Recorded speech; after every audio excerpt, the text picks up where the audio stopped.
കേരള സർവകലാശാല ചട്ടങ്ങൾ കാറ്റിപ്പറത്തി വി.സി. മോഹനൻ കുന്നുമേൽ 4 മാസത്തിലൊരിക്കൽ സെനറ്റ് യോഗം ചേരണമെന്ന സർവകലാശാല ചട്ടം മോഹനൻ കുന്നുമേൽ മറികടന്നു. ജൂൺ 17-നാണ് സെനറ്റ് യോഗം അവസാനം ചേർന്നത്. ഒക്ടോബർ 16-നുള്ളിലാണ് സെനറ്റ് ചേരേണ്ടത്.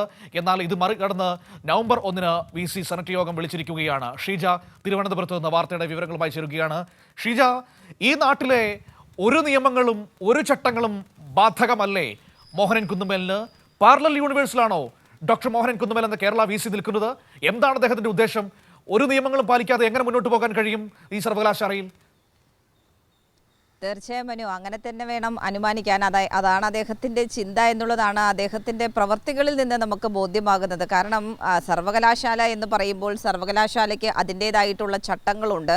ആ ചട്ടങ്ങൾ പാലിച്ചു വേണം അതിൽ ഓരോ നടപടിയും സ്വീകരിക്കേണ്ടത്. പക്ഷേ ചട്ടങ്ങൾ ലംഘിച്ചുകൊണ്ട് എങ്ങനെ നടപടികൾ സ്വീകരിക്കാം, എങ്ങനെ അവിടുത്തെ പ്രവർത്തനം നടത്താം എന്നുള്ളതിൽ അദ്ദേഹം PhD എടുത്ത് പ്രവർത്തിക്കുന്നത് പോലെയാണ് അദ്ദേഹത്തിൻ്റെ പ്രവർത്തനം കാണുമ്പോൾ നമുക്ക് മനസ്സിലാകുന്നത്. കാരണം അദ്ദേഹം സിൻഡിക്കേറ്റ് യോഗം ചേരേണ്ട സമയത്ത് ചേരില്ല, അത് ചേരേണ്ട സമയമെല്ലാം കഴിഞ്ഞതിന് ശേഷമേ ചേരുകയുള്ളൂ. ഇപ്പോൾ അതേ സമീപനം തന്നെയാണ് സെനറ്റ് യോഗത്തിൻ്റെ കാര്യത്തിലും സ്വീകരിക്കുന്നത് എന്നുള്ളതാണ് നമുക്ക് ഏറ്റവും ഒടുവിലായി കൂട്ടിച്ചേർക്കാനുള്ളത്. അതായത് 4 മാസത്തിലൊരിക്കൽ സെനറ്റ് യോഗം ചേരണം എന്നുള്ളതാണ് കേരള സർവകലാശാലയുടെ ചട്ടപ്രകാരം അതിൻ്റെ രീതി എന്ന് പറയുന്നത്. അപ്പോൾ ജൂൺ 17-നാണ് ഇതിനു മുൻപ് സെനറ്റ് യോഗം ചേർന്നിട്ടുണ്ടായിരുന്നത്. അങ്ങനെയാണെങ്കിൽ ഒക്ടോബർ 16-നകം അടുത്ത സെനറ്റ് യോഗം ചേരേണ്ടതാണ്. പക്ഷേ ഒക്ടോബർ 16-നൊന്നും സെനറ്റ് യോഗം ചേരുന്നില്ല എന്നുള്ള കാര്യമാണ്. അതിൽ അദ്ദേഹം ഇപ്പോൾ കഴിഞ്ഞ ദിവസം ഒരു ഉത്തരവ് ഇറക്കിയിരിക്കുന്നത് പ്രകാരം നവംബർ 1-നായിരിക്കും അടുത്ത സെനറ്റ് യോഗം എന്നുള്ളതാണ്.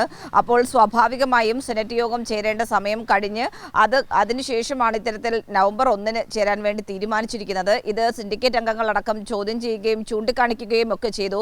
അപ്പോൾ VC ഇറക്കുന്ന ഒരു അവകാശവാദം അല്ലെങ്കിൽ വിശദീകരണം എന്ന് പറയുന്നത് ഗവർണർ പങ്കെടുക്കുന്നതിന് വേണ്ടിയിട്ടുള്ളൊരു സമയം അങ്ങനെ നിശ്ചയിച്ചതാണ് നവംബർ 1 എന്നുള്ളതാണ്. പക്ഷേ സിൻഡിക്കേറ്റിന് സർവകലാശാലയ്ക്കുള്ള ചട്ടങ്ങൾ പ്രകാരം അത് ഒക്ടോബർ 16-നകം തന്നെ ചേരേണ്ടതാണ്. അത്തരത്തിലുള്ള ഒരു ചട്ടവും തനിക്ക് ബാധകമല്ല, തൻ്റെ തീരുമാനങ്ങൾക്ക് ബാധകമല്ല എന്നുള്ളൊരു പ്രഖ്യാപനം നടത്തി മുന്നോട്ട് പോകുന്ന VC-യെ തന്നെയാണ് നമുക്കിവിടെ കാണാൻ സാധിക്കുന്നത്. ചട്ടങ്ങളൊന്നും തനിക്ക് ബാധകമല്ല എന്നുള്ളതാണ് അദ്ദേഹത്തിൻ്റെ പ്രവർത്തനത്തിൽ നിന്ന് ഏതായാലും മനസ്സിലാക്കാൻ സാധിക്കുന്നത്. ഇതേതായാലും ഇതിലുള്ളൊരു പ്രതിഷേധം സിൻഡിക്കേറ്റ് ഇതിനകം തന്നെ അറിയിച്ചിട്ടുണ്ട് എന്നുള്ള കാര്യമാണ് ഈ ഒരു ഘട്ടത്തിൽ കൂട്ടിച്ചേർക്കാനുള്ളത്. മനു.